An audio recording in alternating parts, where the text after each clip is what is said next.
Bueno, mira, estamos hablando de una de las fiestas más antiguas de la humanidad. Por lo menos debe tener unos 3000 años, que año tras año, gran parte de lo que hoy es el continente Abyanahuac, malamente conocido como América, pues festeja. Estamos hablando de lo que es culturalmente el Anáhuac de Nicaragua o de Centroamérica hacia el norte. Esta es una fiesta muy importante, es una celebración muy importante para una cultura milenaria. De hecho, tendríamos que sumar otra fiesta que eso es su gemela de alguna manera y que nos habla de la profundidad de la filosofía tolteca, que es la del 12 de diciembre. Entonces, el 2 de noviembre se celebra o se hace la celebración de el recordatorio de los ancestros. Los españoles en el siglo XVI le empezaron a llamar Día de Muertos o Fiesta de Muertos, pero no son muertos porque justamente nuestra vinculación con nuestros antepasados es total y directa. Los anahuacas creemos que sí vienen los ancestros a estar con nosotros ese día y es muy importante recibirlos en la casa con sus viandas, con lo que les gustaba comer, tomar, su cigarrito, etcétera. Se ponen sus fotografías. En fin, es una fiesta familiar en la que nos unimos con nuestros antepasados directos y los ancestros. Y es si lo quieres ver desde esta perspectiva, es un reforzamiento de la memoria histórica ancestral. Qué interesante que una fiesta hace un énfasis en la noción de la vinculación que tiene uno con sus antepasados. Y esto implica que los antepasados no están muertos. Por eso es una aberración decir el Día de los Muertos, porque si ellos vienen, entonces no están muertos. Ahí la pregunta importante es, ¿de dónde vienen? Porque allá vamos a ir todos, ¿no? Entonces, el punto fundamental aquí es que hay una vinculación cultural, histórica, milenaria de los seres humanos del presente con los seres humanos que nos han antecedido y que nos demuestran en la cultura propia nuestra que ellos están presentes, nos acompañan, nos protegen, nos aconsejan, están con nosotros. Esta conciencia del gnóstico ancestral, fíjate qué palabra tan hermosa, el gnóstico ancestral, nos fortalece, nos llena de plenitud, nos vitaliza, ¿no? Y la otra fiesta, la del 12 de diciembre, está referida a Tonantzin, nuestra madre querida, la tierra.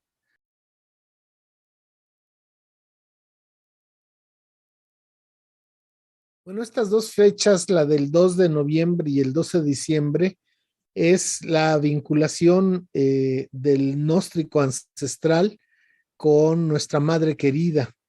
Y creo que es la conciencia de existencia, es decir, eh, nosotros no somos únicos, no estamos solos, somos producto de nuestros padres, de nuestros abuelos, de nuestros bisabuelos, de nuestros tatarabuelos y así para atrás. En la medida en que nosotros los recordemos, en esa medida están con nosotros, porque solamente el olvido es la muerte. Pero si nosotros tenemos presente a nuestros ancestros, no solamente el 2 de noviembre, sino todos los días en nuestras acciones cotidianas, en nuestras reflexiones, en la forma de resolver nuestros desafíos y aún más en la forma de disfrutar de la vida acompañado de nuestros ancestros, nos fortalece. Entonces, esta vinculación de la madre querida, Tonantzin, que es una conciencia de la unicidad de todo conmigo y yo con todo. A diferencia de la visión occidental de que yo soy yo y mi circunstancia, y allá está del otro lado la naturaleza, ¿no? La naturaleza no es parte de mí, yo soy aparte. Y no, nuestros abuelos pensaban que uno es parte de todo y todo es parte de uno. Y entonces Yo creo que es si lo ves desde un punto de vista filosófico, ya en un nivel más elevado, los viejos abuelos tienen una conciencia ancestral de los ancestros vivos, presentes en esto que es el Tlactipago, la tierra o lo que somos, lo que está vivo, la vida misma, ¿no? Entendida como lo que occidentalmente se conoce como naturaleza y nosotros llamamos madre querida. Entonces yo creo que ese es el vínculo fundamental y que deberíamos de filosofar más sobre de él. Ahora, esta fiesta tiene forma y fondo, ¿no? La forma cambia con el tiempo y el espacio. No es lo mismo la fiesta de los ancestros en Oaxaca en este año 2021 que hace 5 años sin pandemia. Entonces estamos hablando que hay una diferencia en el tiempo y también hay una diferencia en el espacio. No es lo mismo la fiesta de los ancestros hoy en Oaxaca que en Michoacán, por ejemplo, ¿no? Entonces hay diferencia de forma. Y también hay otra cosa interesante, aún en Oaxaca o en Michoacán, según los recursos que tenga quien hace la celebración, pues a veces tiene mayores elementos, mayores recursos y lo hace diferente, pero en la forma, pero el fondo es lo esencial. El fondo de la fiesta de los ancestros es la vinculación consciente de que nuestros difuntos no están muertos porque están en nuestro recuerdo, están en nuestro presente y nos vinculamos con ellos. Son parte de nosotros, están en nuestra casa, los recibimos en nuestra casa y en nuestro corazón. Entonces eso es muy importante entenderlo. Y bueno, si le pones cañas o no le pones cañas, si le pones manzanas o si le pones 3 pisos o 13 pisos, eso es verdaderamente intrascendente.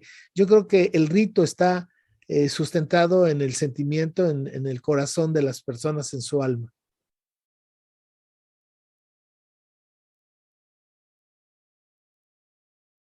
Por supuesto, don Juan le enseña a Castaneda que la muerte es la eterna compañera, que siempre está a nuestro hombro izquierdo, a la altura de una mano, y que siempre es la que nos está observando, está supervisando lo que hacemos, y que el día que nos toque es el día que se acaba todo y tendremos que hacer nuestra última danza frente a ella para volver a lo inconmensurable.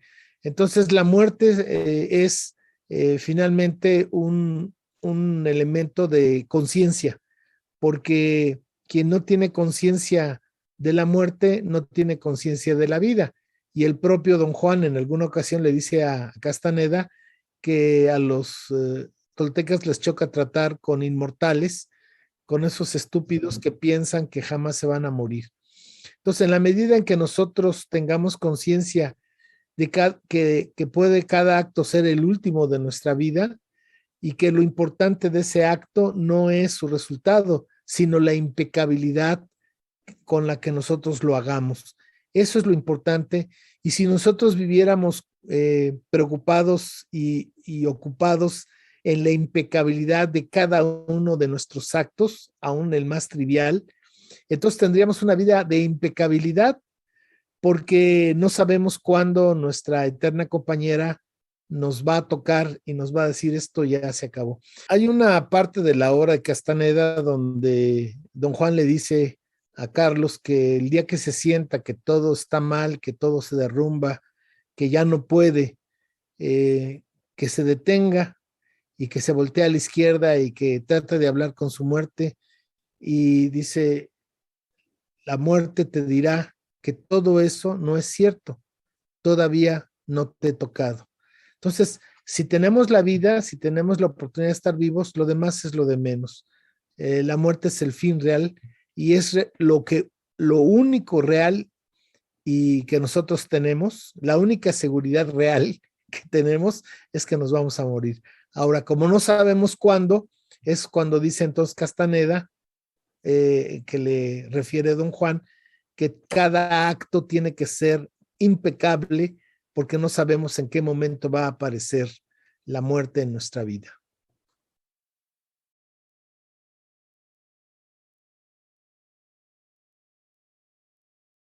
la muerte desde el punto de vista energético no existe. Si sabemos que la materia no se crea ni se destruye, solo se transforma, y si sabemos que no existe la materia, sino que a lo que llamamos materia no es más que una carga de energía condensada, entre comillas, entonces la muerte no existe, solamente existe la transformación, una transformación energética. Entonces, don Juan nos habla de que los toltecas descubrieron que todo está conformado de unos toroides, que los seres humanos somos un toroide, una carga de energía que está cubierta con una membrana muy pequeña que es nuestra conciencia de ser. Yo lo pongo en un ejemplo, es muy personal. Yo pongo un ejemplo de que hagan de cuenta que es un globo, está uno en el mar y el mar es la energía, el universo, la totalidad, la energía toda es el mar. Y entonces uno puede meter agua a ese globo, llenarlo de agua y luego cerrarlo. Ese globo contiene un pedacito de agua del mismo mar, pero está diferenciado del mar por esa membrana que es el globo. Ese globo es la conciencia de ser. Entonces, para que ese globo exista, el padre y la madre ceden un poco de su conciencia y entonces cuando se crea el futuro bebé, va a requerir esa energía del padre y de la madre y a través de su experiencia existencial, de sus vivencias, esa conciencia la va expandiendo, la va haciendo propia.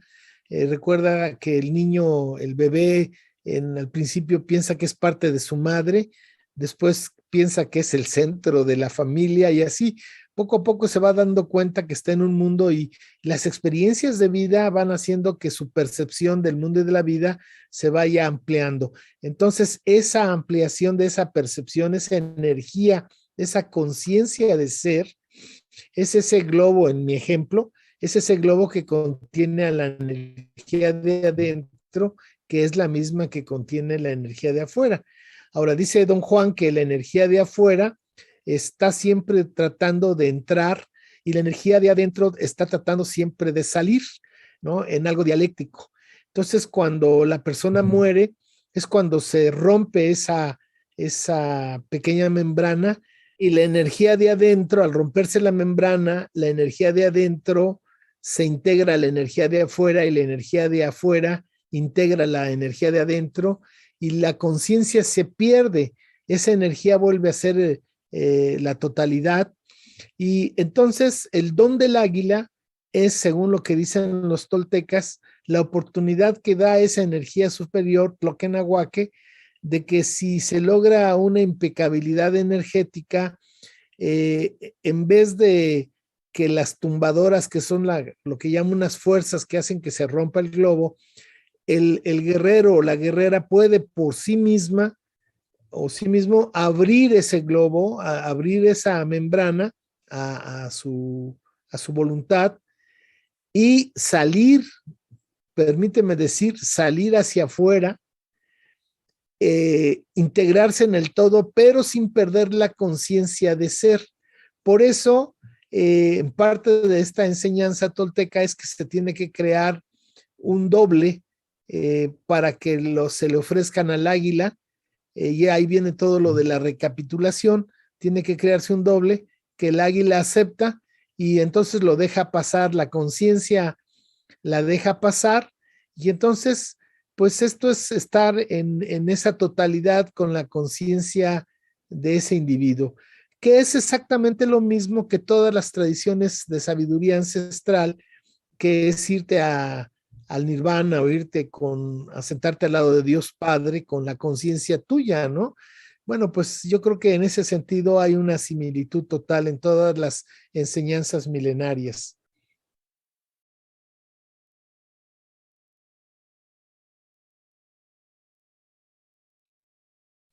Bueno, nosotros somos una civilización tan antigua como China y como India. Y las personas que viven en China son chinos. Y las personas que viven en la India, pues son indios. Pero las personas que vivimos en el Anáhuac, los que somos hijos de los hijos de la civilización del Anáhuac, somos mexicas mexicanos, no somos anahuacas. Entonces, ahí hay un problema. Ahí hay algo que no suena bien. Y como dice el experto, lo que no suena lógico suena metálico. Es decir, ¿por qué nosotros, a diferencia de los chinos o de los indios, que tienen una vinculación directa, no solamente histórica, filosófica, sino en la vida diaria? Estaba leyendo ahorita sobre los valores de Confucio en la vida del día a día de los chinos, en los valores sociales que tiene el confucianismo en la China de hoy y los valores éticos que tiene Lao Tse en la vida personal de una gran cantidad de chinos. Entonces, y nos iríamos a la India y ver los Vedas y ver que los Vedas tienen también una relación. No estoy hablando de científicos sociales, de investigadores, de historiadores, no, estoy hablando del pueblo que en el día a día, en sus quehaceres cotidianos, tiene un referente ancestral en valores, en principios, en actitudes que los determinarán. Pero ¿por qué en México, en lo que llamamos México, equivocadamente, por qué nosotros no lo tenemos? ¿Por qué nosotros no somos anahuacas? ¿Por qué somos mexicanos? Entonces, volteamos para atrás y veamos la historia. De 1521 a 1821 dejamos de ser anahuacas y pasamos a ser simple y sencillamente indios para los españoles. Éramos los indios. De 1824, que se crea este país por un puñado de criollos y gachupines que deciden hacer las paces después de 11 años de guerra y formar su propio país, donde la mayoría eran de estos que llamaban ellos indios, y ellos eran una superminoría, pero deciden hacer su país, le llaman México, y a partir de 1824 ya no fuimos indios, sino pasamos a ser indígenas. En los tiempos recientes, ahora que todo se moderniza y que se habla de los seres humanos y de las eras humanas, pues ahora ya somos también, nos dicen, originarios, pueblos originarios. Y todos estos eufemismos es para no evitar decir el nombre correcto. El nombre correcto, así como los chinos son de China y los indios son de la India, nosotros somos anahuacas del anáhuac. Cuando nosotros perdemos la conciencia que somos hijos de los hijos de una de las 6 civilizaciones más antiguas de la humanidad, también perdemos la conciencia de los valores, principios, actitudes que esa civilización creó a lo largo de 10,000 años, porque nuestra civilización, si partimos de que la agricultura comenzó en Oaxaca, en el Valle de Tlacolula, hace 10,000 años, bueno, pues se han acumulado muchos siglos de experiencia humana, de riqueza humana, 9,500 años de esta sabiduría propia nuestra, sin intervención de ningún otro pueblo, y los últimos 500 años ha sido enriquecida por la experiencia de otras culturas y de otras civilizaciones, pero fundamentalmente el hecho de no recordar nuestros valores y nuestros principios de forma de vida es limitarnos, es reducirnos al pueblo, y entonces nos meten en la cabeza que nosotros, y esto comenzó, fíjate una cosa muy interesante, lo que no hicieron los gachupines en 300 años de acabar con nuestra memoria histórica ancestral, nuestra identidad cultural ancestral, ni los criollos lo lograron hacer los primeros 100 años de su neocolonia llamada México.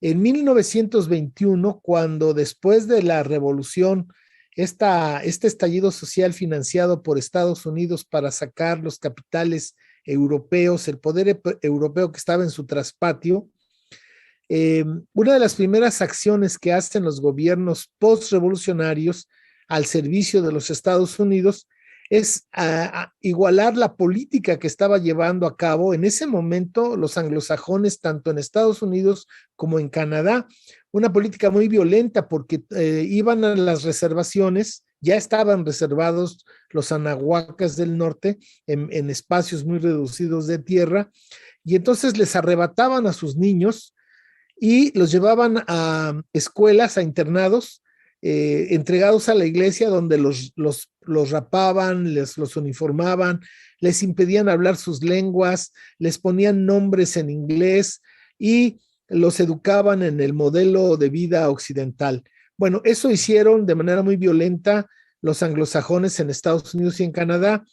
Aquí sus achichincles en México, lo que hicieron fue crear la Secretaría de Educación Pública para llevar maestros que apenas tenían secundaria, para llevar a los maestros a las comunidades más apartadas, para meterles en la cabeza tanto a la comunidad como a las autoridades que el progreso era olvidar las lenguas, dejar de hablar las lenguas ancestrales, olvidar y desvalorar los conocimientos ancestrales y ir por los conocimientos, los valores y los principios que venían de las ciudades representados en el maestro. Bueno, lo que no hicieron en 400 años los gachupines y los criollos, lo lograron hacer la SEP en 100 años. En 100 años la SEP logró acabar casi con la mayoría de las lenguas, y entonces esos pueblos que para principios de 1900 era una gran mayoría, porque todavía en los años 70 el 75% de la población de este país vivía en núcleos rurales, y hoy el 80% vivimos en núcleos urbanos. Bueno, resulta que según el INEGI apenas hay ahora un 6% de personas que hablan una lengua ancestral. Y entonces ellos dicen solamente hay un 6% de indígenas, y los demás son mestizos. Es decir, que lo que ha hecho el Estado mexicano es obligar a los pueblos anahuacas a desculturizarse para poder ingresar en mejores condiciones a una sociedad caníbal, a una sociedad despiadada de consumismo, muy mezquina con la oferta de trabajo. Entonces, si una persona es morena, tiene menor capacidad o menor posibilidad para poder desempeñar un puesto, pero si además habla una lengua ancestral, ya casi está descalificado. No importa que tenga un título universitario o que tenga experiencia en el trabajo, pero en este país, si lo vemos en Televisa y en TV Azteca, pues no existe la gente morena, o si existe solamente gente de servicio. Entonces, bueno, este mestizaje ficticio que se ha hecho es una creación diabólica del racismo y el clasismo económico, porque no existe el mestizaje desde esa perspectiva. Existen las apropiaciones culturales, pero el mestizaje de facto, porque usted deje de hablar su lengua, porque usted deje de seguir las tradiciones y las costumbres de su pueblo, de su familia, eso no es mestizaje. Este es un genocidio cultural, y es el que ha realizado el Estado mexicano en estos últimos 100 años, especialmente con la SEP. Después vino la radio, la televisión, y finalmente el negocio más grande que ha hecho los criollos en este país, que ha sido expulsar a millones de anahuacas a Estados Unidos indocumentados, para que tengan mayores oportunidades que en su propia tierra, y que envíen toneladas de dólares sin que ellos, el Estado, los ricos de este país, inviertan un centavo en infraestructura, en escuelas, en hospitales, en vialidades. No, les está lloviendo de Estados Unidos este dinero que supera en mucho el petróleo, la industria turística, la industria de manufactura, el mismo campo. La cuestión agrícola, industrial, es superada por las cantidades de dinero que entra por las remesas. Entonces, bueno, esa es la tragedia de este país, que está desmemorizado, está anahuaquizado, si me permites decirlo, y es un negocio que produce mucho dinero, y pues diríamos que al dueño de la granja no le conviene que las gallinas, los cerdos y las vacas sepan para qué los tienen ahí.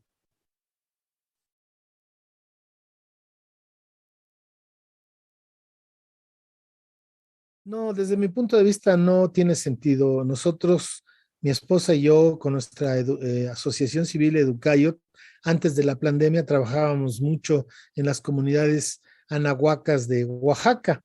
y nosotros hemos constatado que en esas comunidades se ha perdido totalmente la memoria histórica y la identidad cultural ancestral. Entonces es como una mitificación de lo indígena y son puros mitos y fantasías. Lo anahuaca, mal llamado indígena, no tiene nada que ver con el fenotipo, no tiene nada que ver con el lugar donde nazcas o donde vivas, no tiene que ver con la ropa que usas o la lengua que hablas, aún con los alimentos que ingieres.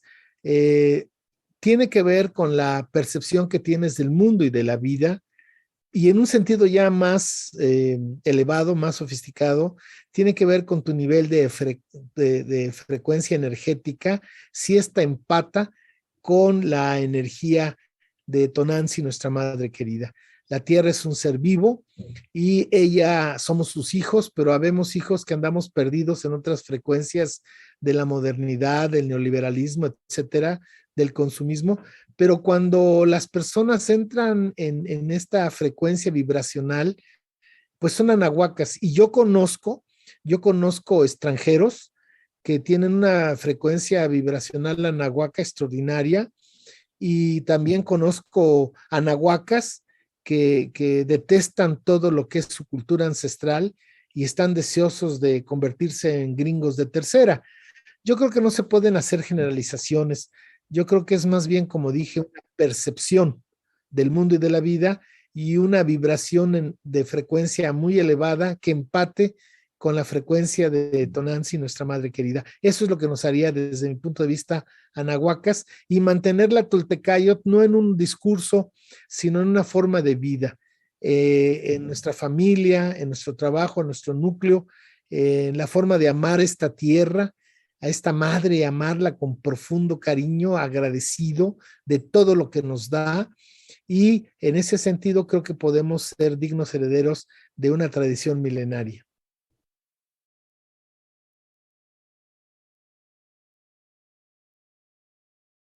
Tener conciencia de la presencia de nuestros antepasados en nuestro presente nos ayuda a confiar en quiénes somos, de dónde venimos, dónde estamos y a dónde queremos ir. Entonces, la presencia no solamente el 2 de noviembre, la certeza que tengamos de que los que se han ido están con nosotros, eso nos vuelve más fuertes, nos da más energía y nos da más esperanza en la vida, nos abre caminos de luz, estos seres que nos aman y que están con nosotros. Y yo creo que también tenemos que honrar a aquellos viejos abuelos, viejos ancestros que nos han donado, legado, perdón, no solamente lo que hoy llamamos zonas arqueológicas o lo que nos llamamos la riqueza que están en los museos, sino esto que está en nuestro corazón, en nuestra forma de entender el mundo y la vida, y que tiene que ver, insisto, con nuestra madre querida. Entonces, vincular la fiesta del 2 de noviembre también con la del 12 de diciembre, irnos preparando para tal vez hacerle un altar a Tonantzin, sería excelente, ¿no? Un altar y hacer una acción por nuestra madre querida, ¿no? Yo creo que lo dejaría desde esa perspectiva, y que yo pienso que nosotros, nuestra asociación civil, su eslogan es educar para el futuro con la sabiduría del pasado. Creo que la sabiduría y la conciencia del pasado es lo que nos permitirán enfrentar estos, pues, desafíos de nuestro presente y el futuro.